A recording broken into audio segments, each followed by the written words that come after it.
BC బంధుమిత్రులందరికీ నమస్కారం. నేను మీ సుధాకర్ యాదవ్, నాయుడుపేట.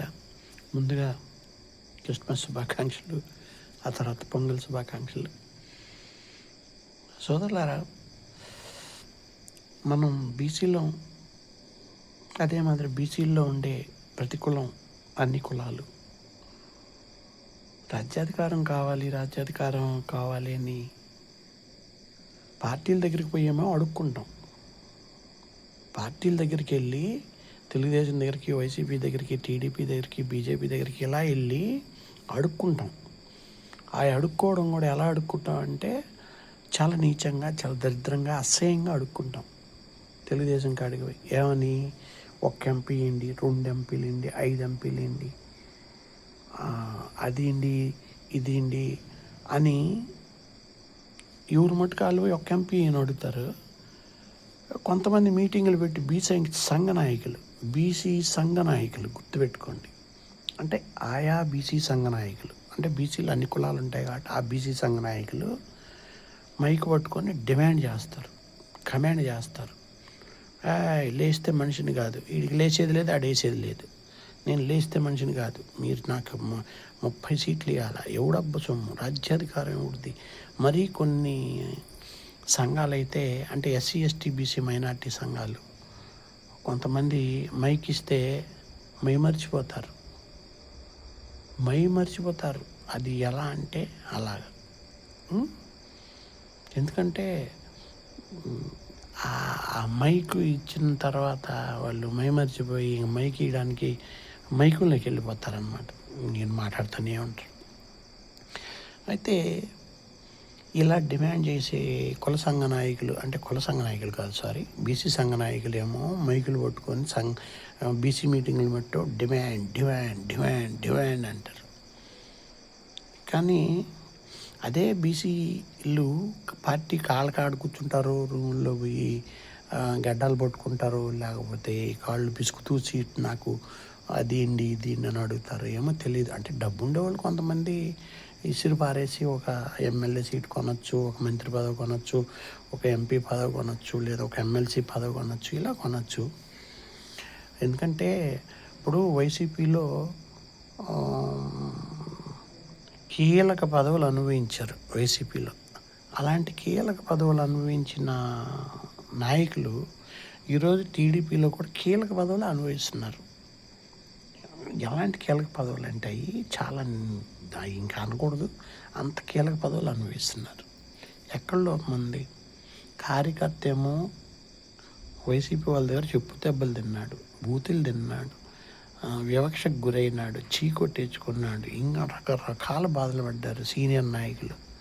కానీ కొత్తగా వచ్చిన నాయకులు జులం చలాయిస్తున్నారు ఇప్పుడుండే పార్టీల వాళ్ళ మీద. ఇది మనం చూస్తున్నాం. ఎక్కడ డిమాండ్ చేస్తాం? ఈ బీసీలు కూడా అలాగే ఉన్నారు. ప్రభుత్వాలు రైతుల కోసం ₹1 ఒక లోన్ ఇస్తే సబ్సిడీ కింద తొయ్యదు, లేదంటే ఇంకోటి ఏదైనా ఇస్తారంటే తొయ్యరు, బ్యాంక్ లోన్లు ఇప్పారు. అదే కార్పొరేట్ సంస్థలకైతే సబ్సిడీలు ఇస్తారు. పొలాలు 500 కోట్లు, 500 రూపాయలు ఎకరాకి ఇచ్చేస్తారు. 500 కోట్లు విలువ చేసే పొలాన్ని, 5 కోట్లు విలువ చేసే పొలాన్ని 500 కూడా ఇచ్చేస్తారు. ఏమంటే సెల్ఫ్ ఫైనాన్స్, వాళ్ళు జీఎస్టీ కడతారు, అది కొన్ని కోట్లు వస్తుంది అని ఇట్లా చెప్తారు. అంటే వాళ్ళకి మియాలు ఉంటాయిలేండి. ఎందుకంటే 60-40 ప్రాఫిట్, అంటే ప్రాఫిట్ షేర్ అన్న ఉంటుంది. ఆ పొలం ఊరికే ఇస్తున్నాం కాబట్టి నాకు ఏదో బినామీలతో, అనామీలతో, సునామీలతో ఎట్లా ఉంటాయి మనం చూసాం కాబట్టి గతంలో ప్రభుత్వం చేసి. అయితే ఇవన్నీ బ్యూరోక్రాట్లకు తెలుసు, కలెక్టర్లకు కానీ, ఐఏఎస్లకు కానీ, ఐపీఎస్లకు కానీ తెలుసు. అయితే వీళ్ళందరూ కూడా ఏం చేస్తారంటే, మీరు నమ్మరో, చీకటి జీవాలు గవర్నమెంట్ చెప్తే వదులుతారు. గవర్నమెంట్ చెప్తే వదిలిన ఈ చీకటి జీవాలు 2-3 జీవాలు వదిలి ఆ వీక్నెస్ పట్టుకొని వాళ్ళకు 2 చేసి వీళ్ళు 4 తినేస్తారు. 4 అదే బ్యూరోక్రాట్లు కూడా కలుషితం అయిపోయినారు, కరప్షన్ అయిపోయినారు. ఎందుకంటే అదంతే. ఇది బాగా తెలుస్తుంది. ఎందుకంటే తెలిసి తప్పు చేయమంటారు కలెక్టర్లని, ఎస్పీలని, అధికార పార్టీ. ఇంకోటి ఉంటప్పుడు వాళ్ళు తప్పు చేయకుండా ఎట్టుంటారు, వాళ్ళు కమాండ్ చేయకుండా ఎట్టుంటారు. ఇప్పుడు ఒక ఎస్ఐని మార్చాలంటే 10 లక్షలు ఇన్ని అంటున్నారు, ఒక సిఐని మార్చాలంటే ఒక 20 లక్షలు ఇన్ని అంటున్నారు, ఒక ఎంఆర్ఓని మార్చాలంటే ఒక 2 లక్షలు ఇన్ని అంటున్నారు, ఒక ఆర్డీఓని మార్చాలంటే ఒక 50 లక్షలు. ఇలా రేట్లు పెట్టేశారు వైసీపీ టైం నుంచి, కాంగ్రెస్ టైం నుంచి అనాదిగా.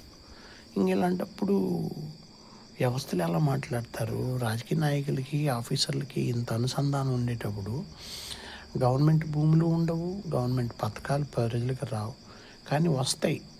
ఉచితంగా బియ్యము అంటే రేషన్ బియ్యం వస్తాయి, అవి తిని బతుకుండండి 5 సంవత్సరాల వరకు, ప్రతి నెల తిని బతుకుండి మాకు ఓట్లు మాత్రం వేయండి అని చెప్పి అన్ని పార్టీలు కూడా ఉచిత బియ్యం, ఉచిత రేషన్ మాత్రం అది ఎత్తరు, ఖచ్చితంగా ఇస్తారు. చదువు ఎవరు, ఉద్యోగం ఎవరు, వైద్యం ఎవరు, తర్వాత ఏదైనా లోన్ పెట్టుకున్న ఇంటర్వ్యూనర్లుగా తయారు చేస్తాము, అవన్నీ ఏమి చేయరు. కానీ బూచి, క్వాంటమ్, గూగుల్, గోసి, డాసు, పూసి అని ఈ టైప్లో గవర్నమెంట్లు ఉంటే బీసీలు కలమెలుక్కుంటారా అంటే లేదు. కానీ బీసీల కాడికి వచ్చేటప్పటికి ఒకరంటే ఒకరికి పడదు, ఒకరు పొత్తులు పోవు. ఈ బీసీ కులాల్లోనే వీడికి ఇస్తే యాదవులకి ఇస్తే ముదిరాజు గొప్పది, ముదిరాజుకి ఇస్తే గౌడు గొప్పది, గౌడుకి ఇస్తే నాయి బ్రాహ్మణ గొప్పది, నాయి బ్రాహ్మణకి ఇస్తే రజక గొప్పది, రజకకి ఇస్తే ఇంకొక కులానికి గొప్పది. ఇలా ఉండేటప్పుడు వాళ్ళు ఎవరికి ఇచ్చేదయ్యా మేము అని చెప్పి మన మీదే తప్పు పెట్టి, లేదు ఒకవేళ మీకు ఇస్తాం, మీరు ఒక 50 కోట్లు ఖర్చు పెడతారా, మీకు ఒక 100 కోట్లు ఖర్చు పెడతారా అని అడుగుతారు. ఇప్పుడు ఈరోజు నాయుడుపేట మున్సిపాలిటీ 50 కోట్లు ఖర్చు పెడతాను నేను చైర్మన్గా అంటున్నాడు.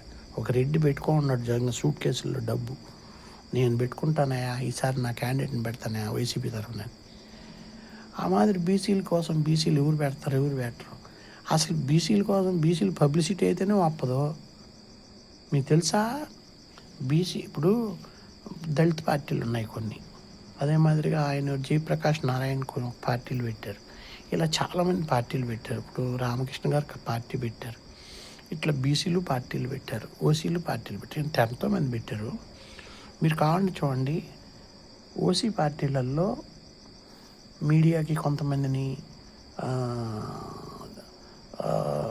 ప్రచారానికి కొంతమందిని, పార్టీ కార్యక్రమాలకు కొంతమందిని, ఆ కమిటీలు, ఈ కమిటీలు, చెత్త కమిటీ, తోలు కమిటీ, తోప కమిటీ, తొప్పి కమిటీ, ఇట్లా కుంటోళ్ళు గుడ్డోళ్ళు వేసేస్తారు.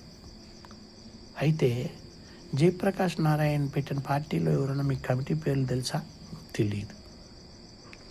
విజయ్ కుమార్ ఉంటాడు కదా, అంటే ఇప్పుడు ఐఏఎస్లు పెట్టారు కొంతమంది, వాళ్ళు పెట్టిన పార్టీల్లో మీకు ఏమైనా కమిటీ నెంబర్లు ఏమైనా అనౌన్స్ చేశారా?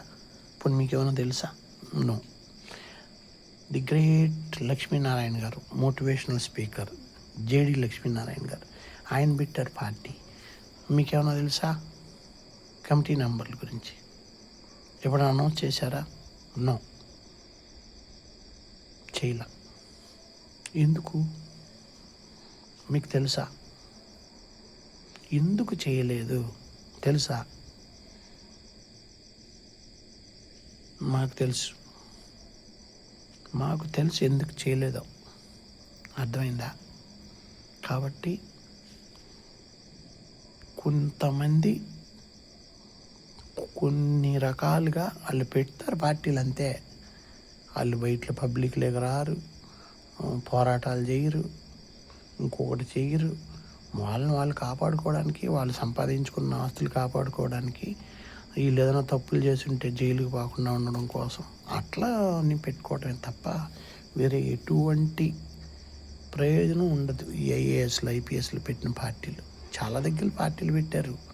ప్రవీణ్ కుమార్ కూడా పెట్టాడు బీఎస్పీకి ముందు, మళ్ళీ బీఎస్పీలో చేరాడు, మళ్ళీ ఇప్పుడు టీఆర్ఎస్లో చేరిపోయాడు.